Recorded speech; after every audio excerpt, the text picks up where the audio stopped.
तुम मुझे खून दो मैं तुम्हें आजादी दूंगा का स्लोगन दुनिया भर में सुना जाने। ये नारा नेताजी सुभाष चंद्र बोस ने दिया था। नेताजी सुभाष चंद्र बोस की आज 126वीं जन्म दिवस है और इस पर हम उन्हें कोटि कोटि जय हिंद की सलामी देते हैं। भारत को नाज है और पूर्वी एशिया को नेताजी सुभाष चंद्र बोस पर नाज है। 23 जनवरी 1897, बंगाल प्रेसिडेंसी, स्थान कटक, डिवीजन उड़ीसा, ब्रिटिश भारत में नेताजी का जन्म। 14 भाई बहनों में वे 9वें स्थान पर थे। बचपन से ही विलक्षण प्रतिभा के धनी, पढ़ाई लिखाई में तेज तर्रार। साल 1919 में उन्होंने ग्रेजुएशन, 1920 में आईसीएस की परीक्षा पास की और अप्रैल 1921 उन्होंने ईसी मॉन्टेस्क्यू को आईसीएस के पद से इस्तीफा का पत्र और उसी दिन देश के चर्चित स्वतंत्रता सेनानी और बंगाल के मशहूर नेता बाबू चित्तरंजन दास को एक पत्र लिखा और जून 1921 में लंदन से अपनी पढ़ाई और ये आईसीएस को छोड़ स्वदेश लौटे। दास बाबू से मिले, रविंद्रनाथ टैगोर साहब से मिले और रविंद्रनाथ टैगोर की सलाह से उन्होंने मुंबई के मणि भवन में रहकर देश की स्वतंत्रता का संचालन कर रहे महात्मा गांधी से मिलने पहुंचे। 20 जुलाई 1921 को मुंबई के मणि भवन में नेताजी सुभाष चंद्र बोस और महात्मा गांधी की भेंट हुई। उस समय भारत आजादी के लिए उफान ले रहा था। देश में महात्मा गांधी जी के नेतृत्व में असहयोग आंदोलन, नॉन कॉपरेशन मूवमेंट चल रहा था और 5 फरवरी 1922 को चौरी चौरा में एक घटना घटी, हिंसा हुई, थाने पर लूट हुई और पुलिसकर्मी मारे गए। कोलकाता महापालिका में चुनाव हो रहा था और बाबू चित्तरंजन दास महापालिका के मेयर पद से चुनाव लड़े, निर्वाचित हुए और जब वो जीत कर आए तो नेताजी सुभाष चंद्र बोस को कलकत्ता महापालिका का मुख्य कार्यकारी अधिकारी नियुक्त किया। अपने मुख्य कार्यकारी अधिकारी के कार्यकाल में उन्होंने अंग्रेजों द्वारा रखी गई गलियों, चौराहों, रोडों, सड़कों का नाम बदलकर भारतीयकरण किया, भारतीयता के नाम पर रखा और कई ऐसे अहम बदलाव लाए। नेताजी को याद करना आसान नहीं है और नेताजी को याद कर लेना मात्र ही सहज नहीं है। उनके जीवन को जीना एक बड़ी चुनौती है और एक बड़ा अवसर भी है। नेताजी सुभाष चंद्र बोस अपनी जिंदगी में संघर्ष और अवसर दोनों एक ही डोर से खींचते हुए निकला है। गांधी जी के संपर्क में आने के साथ ही साल 1921 से साल 1940 ईस्वी तक वह कांग्रेस में सक्रिय रहकर देश की सेवा और राष्ट्रभक्ति के साथ पूरी तन्मयता के साथ देश की रक्षा, स्वतंत्रता की वकालत की, संघर्ष किया और अपने जीवन में कई बार जेल गए। बताया जाता है कि 11 बार से अधिक उनको जेल ले जाया गया और पहली बार 16 जुलाई 1921 को उन्हें 6 महीना के कारावास पर बर्मा के मांडले जेल में भेज दिया गया। हालांकि जब वो कलकत्ता महापालिका के जब मुख्य कार्यकारी पदाधिकारी बने तो ब्रिटिश हुकूमत के लिए उन्हें जेल से रिहा करना मजबूरी बन गई थी और उन्हें छोड़ दिया गया। तो ऐसी परिस्थिति में जब कांग्रेस के अंदर साल 1938 में अध्यक्ष पद का चुनाव हुआ तो नेताजी सुभाष चंद्र बोस अध्यक्ष पद पर निर्वाचित हुए और निर्वाचित ही नहीं हुए, 1580 मत लाए। इनके निकटतम प्रतिद्वंदी जो गांधी जी के पूर्ण समर्थित उम्मीदवार थे पट्टाभी सीतारमैया को मात्र 1357 वोट आया। इसके बावजूद भी गांधी के इस आह्वान पर कि जो सुभाष के साथ रहना चाहते हो कांग्रेस में रहें, बाकी कांग्रेस छोड़ सकते हैं। तो ऐसी परिस्थिति में 14 सदस्यीय कार्यकारिणी समिति के सदस्यों में से 12 सदस्यों ने इस्तीफा दे दिया। एक सदस्य पंडित जवाहरलाल नेहरू, जिन्होंने तटस्थ रहा, और एक सदस्य शरद बाबू, जो सुभाष बाबू के साथ रहे, नेताजी के साथ रहे। साल 1927 ईस्वी में साइमन कमीशन के विरोध में कलकत्ता के अंदर साइमन कमीशन को काला झंडा दिखाया। उन्हें काफ़ी पिटाई हुई उन्हें जेल भेजा गया। और सन 1928 में मोतीलाल नेहरू के द्वारा एक संविधान निर्माण करने के लिए आयोग का गठन किया गया था, जिसमें 8 सदस्य चुने गए थे। उस आयोग के 8 सदस्यों में से एक सदस्य नेताजी सुभाष चंद्र बोस थे। और उस आयोग की रिपोर्ट को पहली बार पंडित जवाहरलाल नेहरू ने पेश किया था। कोलकाता में हुए कांग्रेस के अधिवेशन में साल 1928 में मोतीलाल नेहरू की अध्यक्षता कांग्रेस का एक अधिवेशन हुआ, और उस अधिवेशन में नेताजी सुभाष चंद्र बोस खाकी वर्दी पोशाक में मोतीलाल नेहरू को सलामी दी। 26 जनवरी 1931 कोलकाता में राष्ट्रध्वज को फहराया। ब्रिटिश शासन के द्वारा उन्हें गिरफ्तार किया गया, पूरी तरह पीटा गया और फिर जेल भेज दिया गया। अपने जीवन में उन्होंने जेल की यात्राएं आम बना दी, कई बार जेल गए। ब्रिटिश हुकूमत की ये मजबूरी हो जाती थी, सुभाष बाबू का इतना पॉपुलैरिटी था कि उन्हें जेल से रिहा करना पड़ता था। गांधी और कांग्रेस के आंतरिक हालातों को देखते हुए नेताजी सुभाष चंद्र बोस कांग्रेस के अध्यक्ष पद से इस्तीफा दे दिया और 3 मई 1939 को फॉरवर्ड ब्लॉक नामक पार्टी की स्थापना की। उन्होंने रुख किया कि हमें डोमिनियन स्टेट्स नहीं चाहिए, पूर्ण स्वराज चाहिए।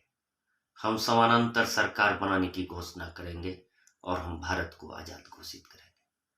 ये उपयुक्त वक्त है कि पूरी दुनिया के दुश्मनों से हमारी दुश्मन घिरी हुई है, और आज पूर्वी एशिया आज़ादी की लड़ाई लड़ रहा है, और सबसे मुख्य लड़ाई है बर्मा का, जो वह आज ब्रिटिश हुकूमत के खिलाफ भी लड़ने के लिए तैयार है और लड़ रही है।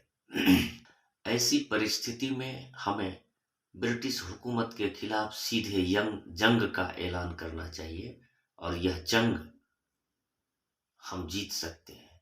हम वैश्विक राजनीतिक और वैश्विक कूटनीतिक अवस्था में हम दुनिया में भारत को आज सबसे बेहतरीन तरीके और आसान तरीके से आज़ादी दिला सकते हैं।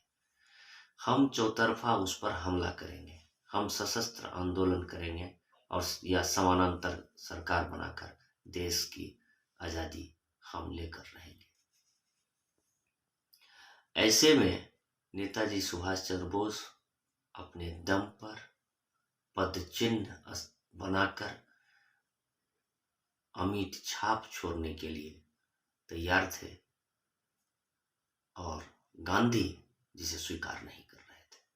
ब्रिटिश हुकूमत और आंतरिक प्रतिरोधों से घिरा हुआ नेताजी सुभाष चंद्र बोस पुलिस हिरासत में बीमार होने के बाद उनके घर में हाउस अरेस्ट किया गया। गुप्तचर, खुफिया और पुलिस की तैनाती कर दी गई, और ऐसे हालात में अपने परिवारजनों के मदद से, खासकर शिशिर बाबू जो उनके भतीजे हैं, उनकी मदद से 16 जनवरी 1941 को कोलकाता के अपने घर में हाउस अरेस्ट हुए नेताजी सुभाष चंद्र बोस रहस्यमयी तरीके से एक कार में सवार होते हैं LIC का एजेंट मोहम्मद जियाउद्दीन के रूप में, और शिशिर बाबू वह कार लेकर पहुंच जाते हैं धनबाद के Gomoh railway station. Gomoh railway station से फ्रंटियर मेल पकड़कर नेताजी पेशावर पहुंचते हैं।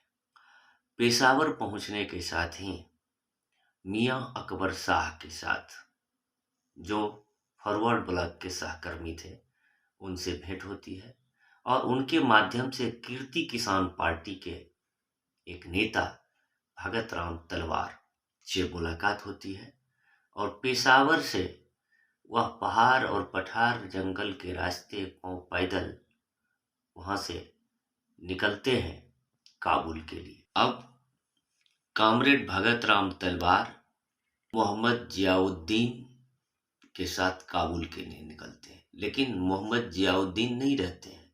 अब मोहम्मद जियाउद्दीन रहमत खान बन जाते हैं, गूंगा, भगत राम तलवार का चाचा, पठान, और पठानी वेश में पांव पैदल काबुल पहुंचते हैं। काबुल पहुंचने के बाद एक छोटे व्यापारी पूर्व परिचित उत्तम चंद मल्होत्रा के घर पहुंचते हैं। रूसी दूतावास से संपर्क साधना चाहते हैं मगर नहीं होता और रूसी दूतावास से निराशा मिलने के बाद वह उत्तम चंद मल्होत्रा के घर में रहते हुए जर्मन और इटालियन दूतावास से संपर्क साधते हैं। अंततः नेताजी सुभाष चंद्र बोस के अपने प्रयासों से इटालियन दूतावास के माध्यम से जर्मन दूतावास से अब जो नेताजी सुभाष चंद्र बोस जियाउद्दीन साहब थे, रहमत खान हुए, अब उनका नाम बदलकर हो जाता है ऑरलैंडो मोज़ेंटो। अब काबुल के रास्ते मॉस्को होते हुए बर्लिन पहुंचते हैं और बर्लिन में भारतीय स्वतंत्रता संग्रामी, विश्व युद्ध के बंदी, सेना और अन्य कई लोगों से मिलते हैं और जर्मनी के कई मंत्रियों से मिलते हैं। आखिरकार 29 मई 1942 को जर्मनी का सर्वोच्च नेता हिटलर से उनकी मुलाकात होती है और हिटलर के मैन कैम्प बुक में भारतीयों की बुराई पर नेताजी उन्हें उलाहना देते हैं और हिटलर उसे स्वीकारते हैं, यहाँ भूल हुई है। मगर भारत की आज़ादी के संदर्भ में कोई बात इस तरह की नहीं होती है और फिर नेताजी वहाँ रुक कर फिर से तैयारी करते हैं, बात बनती है और आखिरकार 8 मार्च 1943 को जर्मनी के कील बंदरगाह से जर्मन पनडुब्बी में सवार होकर नेताजी सुभाष चंद्र बोस के साथ उनके साथी आबिद हसन सफरानी के साथ वो पूर्वी एशिया की तरफ निकल लेते हैं। जर्मन पनडुब्बी मेगाडास्कर पहुंचती है और मेगाडास्कर में जर्मन पनडुब्बी के सामने जापानी पनडुब्बी लगी हुई होती है। जर्मन पनडुब्बी से कूद छलांग लगाते हैं समुद्र में दोनों और तैरकर जापानी पनडुब्बी पर सवार होते हैं।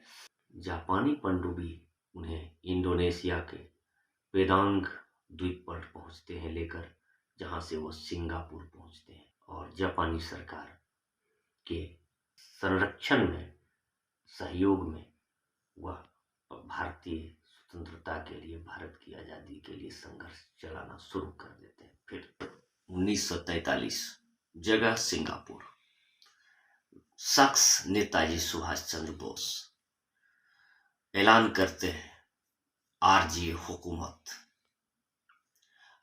हुकूमत का ऐलान करते हैं और कहते हैं कि आज़ाद हिंद सरकार का गठन हो गया और इस सरकार का समर्थन दुनिया भर के पूर्वी एशिया के खासकर 11 देश,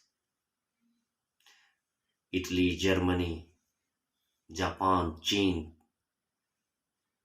माचुको, आयरलैंड, फिलीपींस, ये सभी देश इनको समर्थन देते हैं और इस आरजी हुकूमत सरकार के राष्ट्रपति, प्रधानमंत्री और युद्ध मंत्री स्वयं बनते हैं। आज़ाद हिंद फौज का गठन करते हैं। रास बिहारी बोस साहब से मिलते हैं, जो वयोवृद्ध क्रांतिकारी नेता जापान में रहकर भारत मुक्ति, भारत स्वतंत्रता का आंदोलन चला रहे थे। और वयोवृद्ध क्रांतिकारी नेता रास बिहारी बोस अपने भारतीय स्वतंत्रता परिषद का नेतृत्व नेताजी सुभाष चंद्र बोस को सिंगापुर के एडवर्क पार्क में सौंप देते हैं। और नेताजी ऐलान करते हैं कि दुश्मन अभी नाजुक दौर से गुजर रहा है, हमें इस पर टूट पड़ना चाहिए और पूर्ण स्वराज्य के तहत समानांतर सरकार जो गठन हुआ है उसको बहाल करना चाहिए और इसे खदेड़ कर भगा देना चाहिए। आजाद हिंद फौज की सेना का गठन हो जाता है, युद्ध का ऐलान कर देते हैं। युद्ध ऐलान के साथ ही नेताजी भारत की ओर कूच करने का आह्वान करते हैं। लोगों को कहते हैं, तुम मुझे खून दो, मैं तुम्हें आज़ादी दूंगा। और लोग, भारत के लोग दुनिया के अन्य देशों में कैद हमारी वह द्वितीय विश्व युद्ध में सेना की मुक्ति कराते हुए वह बर्मा के रास्ते भारत में प्रवेश करना चाहते हैं और किया। और ये युद्ध इतना भयानक हुआ कि ब्रिटिश हुकूमत के चूल हिल गई। 4 अप्रैल 1944 से 22 जून 1944 ईस्वी तक आजाद हिंद फौज का भीषण संघर्ष अंग्रेजों के खिलाफ हुआ। बताया जा रहा है कि 26,000 से अधिक सैनिक इसमें आजाद हिंद फौज के मारे गए। इसी बीच 6 अगस्त और 9 अगस्त को अमेरिका द्वारा जापान के हिरोशिमा और नागासाकी में परमाणु बम बरसाए जाते हैं। जापान के द्वारा जो मदद मिल रहा था उनकी कमर टूट जाती है और वो मदद, जो सप्लाई लाइन है, वो पहुंचाने में विलम्ब होता है और ब्रिटिश हुकूमत हमारी आज़ाद हिंद फौज पर बम बरसक यानों से, बम बरसक हथियारों से बम बरसाते हैं और उन्हें कमजोर करने की कोशिश करते हैं। अंततः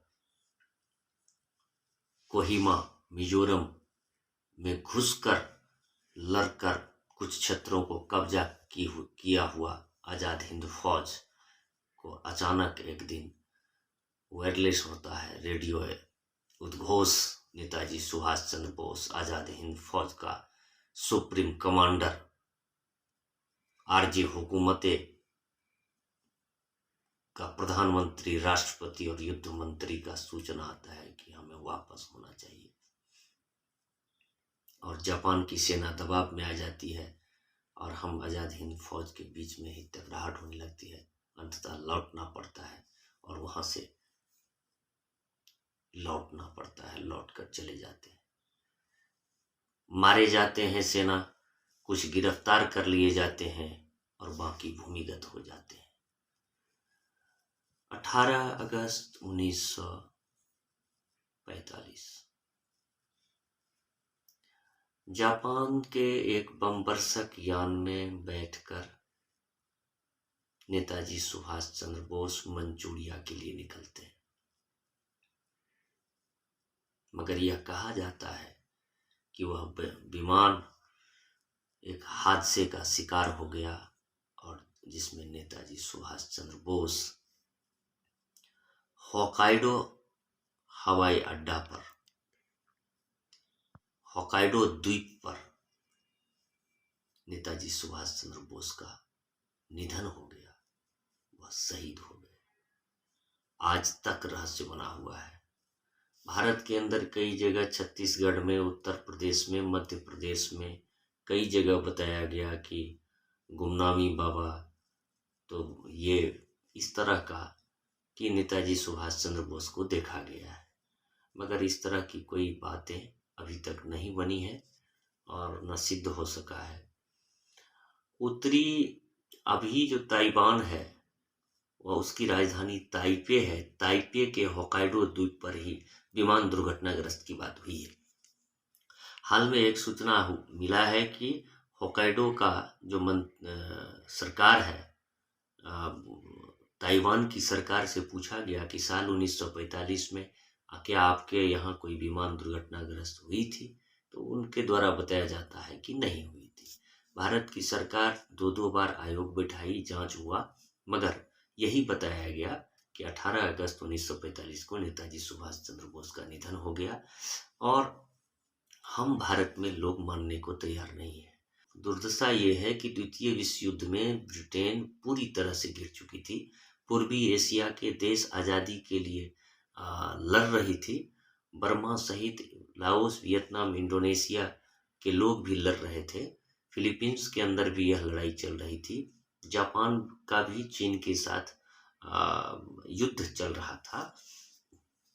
तो ऐसी परिस्थिति में नेताजी सुभाष चंद्र बोस ने कहा कि पूर्वी एशिया को एक करो और ये यूरोपीय लोगों को बाहर करो। लेकिन इनकी सुनी नहीं गई और भारत के अंदर जो एक विशाल आंदोलन चल रहा था उसका नेतृत्व गांधी कर रहे थे। और उसके बाद अगर कोई दूसरा उस दौर का लोकप्रिय नेता रहा है तो नेताजी सुभाष चंद्र बोस रहे हैं। और नेताजी सुभाष चंद्र बोस सिर्फ ना देश भारत में, दुनिया भर के अन्य देशों में भी इनकी प्रतिभा का लोहा मानते थे लोग। और खास करके तो जर्मनी, इटली हिटलर भी कुछ देर के लिए चौंक उठा कि नेताजी सुभाष चंद्र बोस पहली मुलाकात में पहचान गए कि ये मैं ही हिटलर हूँ। इसके पहले 6 लोग हम अपने भेष में भेज चुके हैं, लेकिन उनको उनसे हाथ नहीं मिलाया, मुझसे हाथ मिलाकर मुझे पहचान की। और भारतीयों के खिलाफ जो हमने नफरत मैन काम्प में लिखा उसका सीधा सीधा उत्तर जो है शिकायत हमसे की और हमसे ही मदद मांग रहा है। तो वो इस तरह का विलक्षण प्रतिभा का नेता था कि एक तरफ मेरी निंदा भी कर रहा है, दूसरी तरफ मुझसे मदद भी मांग रहा है। और उस दौर में ऐसे लोग जो यूरोप का दौरा कर रहे हों, यूरोप से पनडुब्बी में सवार होकर समुद्र के रास्ते जापान जा रहे हों, दो देश, उस दौर का वह पहला घटना है जब 2 देश की पनडुब्बियां बीच समुद्र में नागरिकों का जो है स्थानांतरण किया हो, ट्रांसफर किया हो। और वो भारत का नेता ट्रांसफर करके जापान चला जाता है और पेदांग द्वीप से सिंगापुर से ऐलान करता है कि पूर्ण स्वराज, दुश्मन घिरा हुआ है, ये मौका है, उसके कमजोर नब्ज पर चोट करो और भारत को आजाद करो, भगाओ छोड़कर। हम ऐसे वीर बहादुर नेताजी सुभाष चंद्र बोस को, जो जापान के अंदर जापानी संसद में जाकर भाषण देते हैं, जापान के अंदर सिंगापुर में खड़ा होकर के दिल्ली चलो का नारा देते हैं, वह जय हिंद की बात करते हैं। और जय हिंद का वह नारा जो पूरी दुनिया में सुनाई देता है और ब्रिटिश हुकूमत जाने के लिए मजबूर हो जाती है। शायद इतिहासकारों ने बेईमानी की, इनके साथ इंसाफ नहीं किया और सरकारों ने भी कहीं कमी की कि इनके साथ इनके मौत के जो रियल इफेक्ट हैं, रहस्य हैं, उनको नहीं खोज निकाला। ये भारत की मिट्टी में, भारत के दिलों में ये टीस हमेशा बना रहेगा। नेताजी सुभाष चंद्र बोस के रियल डेथ मिस्ट्री को सुलझाया जाए, जो रियलिटी में बदला जाए, जो रील बना हुआ है रियलिटी में बदला जाए, ये बहुत जरूरी है। और इनके इतिहास को लिखा जाए और नेताजी सुभाष चंद्र बोस की नीतियों पर लिखा जाए। योजना आयोग नेताजी सुभाष चंद्र बोस ने बनाया और पहला अध्यक्ष पंडित जवाहरलाल नेहरू को बनाया। विज्ञान परिषद नेताजी सुभाष चंद्र बोस ने बनाया और अपने एक छोटे अध्यक्षीय कार्यकाल में उन्होंने बेहतरीन कार्य किए, जो आज के तारीख में भी भारत की सरकार चलाती है, उन बातों को मानती है। हालांकि अभी वर्तमान की सरकार नाम बदलने में माहिर है, नाम सिर्फ बदलते हैं, काम नहीं बदलता। लेकिन नेताजी सुभाष चंद्र बोस जब कलकत्ता महापालिका के एक अधिकारी बनाए गए तो नाम भी बदला, काम भी बदला और जमाना भी बदला, दिशा भी बदला और दशा भी बदला। ऐसे वीर सपूत नेताजी सुभाष चंद्र बोस को हम सलाम करते हैं। जय हिंद, जय भारत। दिल्ली चलो, इनकलाब जिंदाबाद। मगर ये भगत सिंह के शहादत पर भी नेताजी सुभाष चंद्र बोस ने अपनी आपत्ति जताई थी और गांधी से नाराजगी भी।